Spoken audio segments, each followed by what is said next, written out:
put water in there. Alright. When you see steam coming out the top, you let me know. Yeah.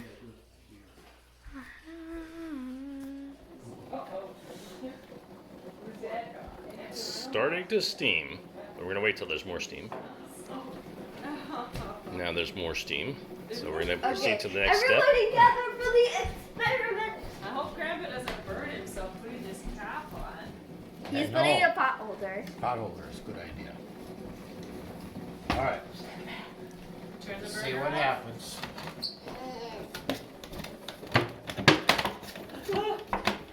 Oh my gosh, please I can. Turn the burner off.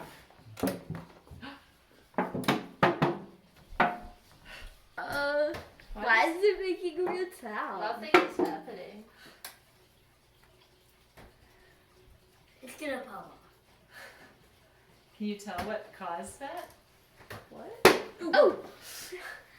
What is happening? It's shrinking. If you look at it from the side, you can see the can is like shrinking. Oh, look at. Oh yeah. Oh, it's going.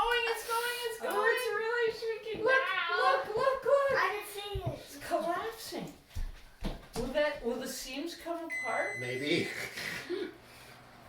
Oh my gosh, it's like paper What burning. caused that to happen? I don't know. Air pressure. The Like 14.7 paper pounds per burning. square inch It of just air is crumples pushing it on on that it. can.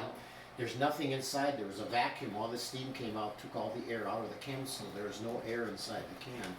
So it'd be like a submarine going down underwater. Too much water pressure would just crush it like that. Wow.